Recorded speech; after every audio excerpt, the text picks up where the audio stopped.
ہم لعنت بھیجتے ہیں فرقہ واریت پر، امت کو تباہ کرتے ہیں وہ لوگ جو فرقہ واریت پیدا کرتے ہیں. لیکن آپ کو بتاؤں، جس جماعت سے آپ کا تعلق ہے نا، اس جماعت کی امت مسلمہ کو ضرورت ہے.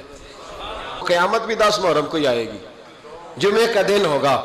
تو میں آج دل کو حاضر ناظر رکھ کے، اپنی طبیعت کو حاضر پا کے باشعور آپ کو کہہ رہا ہوں، جاگ کے سننا خدا کا واسطہ.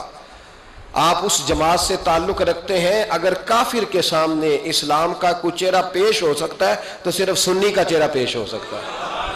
ختم ہو گئی بات. ورنہ کوئی صحابی کا بے ادب ہے، کوئی اہل بیت نبوت کا. آج مجھے کہہ لینے دو، کھول کے کہہ لینے دو. لوگ دلیلیں دیتے پھرتے ہیں، کہتے ہیں جی ایک وہ پینٹ کوٹ والا مولوی ہے، اس نے اینک بھی لگائی ہے، داڑھی بھی رکھی ہے، پینٹ کوٹ بھی پہنتا ہے. اس نے جی 1500 بندہ ایک دن مسلمان کر دیا، ایک دن 1000 مسلمان کر دیا. پر پتہ ہے وہ بدبخت کہتا کیا ہے؟ وہ کہتا ہے امیر المومنین یزید رضی اللہ تعالیٰ عنہ. میں کیا کروں اس کے 1500 مسلمان کو یا 2000 اس کے کلمہ، اور وہ جی بڑی دلیلیں دیتا ہے. وہ دلیلیں سنبھال کے رکھے، وہ دلیلیں جو جی بڑے لوگ اس کے ساتھ ہوتے ہیں. تو کربلا کے موقع پر زیادہ لوگ یزید کے ساتھ تھے، زیادہ لوگ. ہم کثرت کے قائل نہیں، ہم حق کے قائل ہیں. ہم اب چھوڑ دو بات، دلائل کی طرف آؤ. عجیب تماشا ہے. اور ایک مولوی صاحب اس کی حمایت کر رہے تھے، کہتے نہیں بندہ ٹھیک ہے، وہ بھول گیا تھا، اصل میں قصور عبید اللہ ابن زیاد کا تھا، اصل میں غلطی عمر بن سعد کی تھی، تو یزید کو زیادہ الزام نہیں دینا چاہیے. میں نے کہا بڑی تمہاری قریبی رشتہ داری ہے یزید کے ساتھ، تو اللہ سے دعا کیوں نہیں مانگتے کہ تمہارا حشر یزید کے ساتھ کرے؟ مانگنی چاہیے نا دعا. کیا خیال ہے آپ کا؟ ہم الحمدللہ جمعے والے دن مسجد میں بیٹھ کے دعا کرتے ہیں، یا اللہ ہمارا حشر امام حسین کے غلاموں میں کرنا. تو بھی کرنا، جرت کر، جرت. ہماری جرت دیکھ، ہم یہ نہیں کہتے ان کے ساتھ کر، ہم کہتے ہیں یا اللہ ہمارا حشر ان کے. ہماری جرت دیکھو، ہم ان کے غلاموں میں، قدموں میں، نوکروں میں بیٹھنے کو دعا مانگ رہے ہیں، یا اللہ ہمارا ان کے غلاموں میں، غلاموں کے. تو بھی جرت کر دلیری، کر جرت، کہ یا اللہ میرا حشر یزید کے ساتھ کر دلیری. اگر اتنا ہی اچھا تھا تو بے شرمو اتنا ظلم نہ کرو، اتنی زیادتی، اتنا ظلم نہ کرو. یہ ظلم ہے. امام حسین جمعے والے دن خطبہ پڑھنے لگے. جمعے سے پہلے امام حسین نے خطبہ پڑھا، اور آپ نے ایک جملہ کہا جو ہمیشہ یاد رکھا جائے گا. آپ نے فرمایا یزید کو جا کے بتا دو کہ مجھ جیسا تجھ جیسے کی بیعت نہیں کر سکتا. او کیا فکرہ ہے امام علی مقام کا. فرمانے لگے مجھ جیسا تجھ جیسے کی بیعت. اور آپ فرمانے لگے بتاؤ اس وقت پوری دنیا میں کوئی نبی کا نواسہ موجود ہے میرے سوا؟ حضرت آدم سے لے کر مصطفیٰ کریم تک اس وقت پوری دنیا میں کوئی نبی کا نواسہ ہے؟ اور فرمایا اگر میں ہی ہوں پوری کائنات میں. لوگ کہتے ہیں فلانا علامہ صاحب کی تبلیغ بڑی ہے. ہم سے بڑا کون ہوگا تبلیغ کی بات کرنے والا؟ لیکن ڈرو اللہ سے، ڈرو، گمراہ نہ کرو قوم کو. یہاں تباہی اتر گئی ہے. کوئی بڑی داڑھی رکھ کے معاذ اللہ تعالیٰ اہل بیت کے بارے میں بکواس کرتا ہے، اور کوئی بالکل داڑھی مڈا کے ننگا سر کر کے ممبروں پہ ناچتا ہے اور صحابہ کے بارے میں بکواس کرتا ہے. میرے مصطفیٰ کے پاس اگر ابو بکر آئے ہیں تو وہ بھی شان والے ہیں، اور اگر بی بی عائشہ صدیقہ ان کے بستر پہ رہی ہے تو وہ بھی شانوں والی ہے. مولا علی شیر خدا کے بارے میں جو بات کرے پکا بے ایمان ہے. عجیب تماشا لگ گیا ہے جی. جو رب نبی پاک کے جسم کے قریب مکھی نہیں آنے دیتا، وہ گندا بندہ حضور کے قریب آنے دیتا ہے؟ عجیب تماشا ہے. امت کو تباہ کر رہے ہو، کافر کو موقع دے رہے ہو یہ کہنے کا کہ تمہارے نبی کے پاس بیٹھنے والے ٹھیک نہیں تھے. اگر حضور کے پاس بیٹھنے والے ٹھیک نہیں تھے تو بعد والے کیسے ٹھیک ہو گئے؟ تو یہ باز آنا چاہیے ان بے شرموں کو. یہ امت میں تفرقہ ڈالتے، بے حیائی کرتے. سنو اور یاد رکھو، حضرت امام حسین نے خطبہ پڑھا نا جب جمعے والے دن، فرمایا مجھے پہچانو تو میں کون ہوں؟ تو عمر بن سعد بولا، پکے نمازی بولے. عمر بن سعد کہنے لگا حسین جلدی کر، ہمارا جمعہ لیٹ ہو رہا ہے.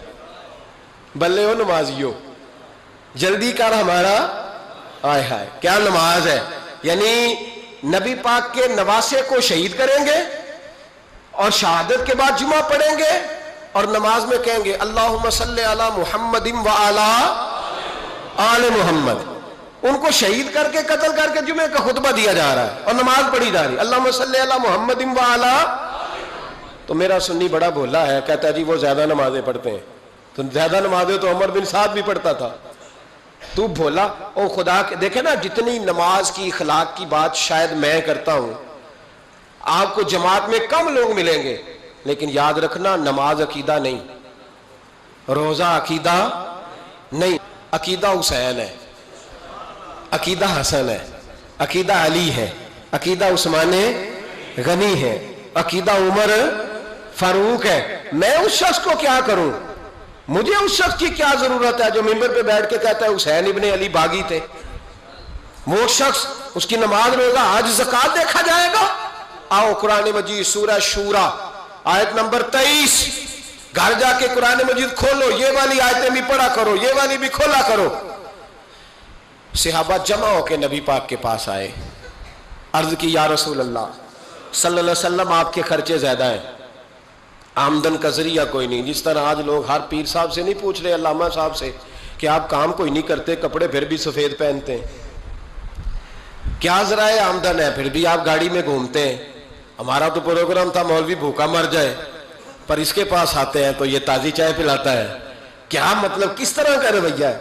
صحابہ کے بار وہ یہ نہیں سوچتے تھے آتے کہاں, وہ کہتے تھے آگے بڑھ کے حصہ ڈالیں.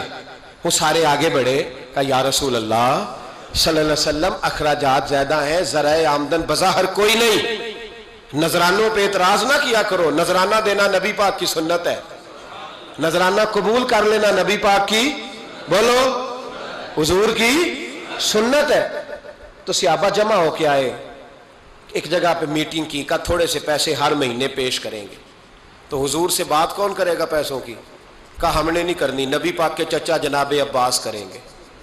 حضرت عباس رضی اللہ تعالیٰ عنہ کے ذمے لگایا گیا. جناب عباس آئے, حضرت عباس رضی اللہ تعالیٰ عنہ پیسے لے کے آئے, اور سیانے بندے تھے, انہوں نے بڑی سمجھداری والی, عقل مندی والی بات چھیڑی. یہ نہیں کہا کہ حضور ہم یہ نذرانہ دیں گے. کہنے لگے یا رسول اللہ ہمیں پتہ ہے آپ کی مذہبی مصروفیت اتنی ہے کہ آپ کو ٹائم نہیں ملتا کاروبار کرنے کا. اگر آپ کام کریں گے تو پھر آپ کس طرح کر کے دین کا کام ہو سکے گا. اور یا رسول اللہ آپ نے جو ہمارے لیے کیا ہے اس کا ہم بدلہ نہیں دے سکتے, ایک حرف کا بدلہ نہیں دے سکتے. حضور یہ تھوڑا سا نذرانہ ہر مہینے لایا کریں گے, قبول کر لیں. نبی پاک کے سامنے رکھا ہی تھا کہ اللہ کا قرآن بول پڑا, کا کل لا اسألکم علیہ اجرا, محبوب ان سے فرما دو کہ میں نے تمہارے لیے بڑی تکلیف سہی ہے, پر میں تم سے کوئی اجر نہیں مانگتا, تم سے کوئی اجر نہیں مانگتا. ہاں اگر تم نے کچھ کرنا ہے الا المودۃ فی القربى, تو میرے قریبیوں سے پیار کرتے رہنا, میری ختیجہ سے پیار کرنا, میری عائشہ کا ادب کرنا, میرے قریبیوں کا احترام کرنا. یا رسول اللہ ازواج تو گھر میں ہے ہی, قریبی کوئی اور بھی خاص ہے جس کا ادب کرنا ہے؟ تو نبی پاک نے فرمایا ہاں علی, فاطمہ, علی اور فاطمہ کی اولاد. فرمایا ان کا ادب کرتے رہنا, اس کا مطلب یہ ہوگا کہ تم نے میرے ساتھ بڑا ہی اچھا سلوک کیا ہے. کہا ان کا ادب کرنا, جناب علی, سیدہ فاطمہ, اور دونوں کی ان کا ادب کرنا فرائض دین, اہل بیت کا ادب کرنا فرائض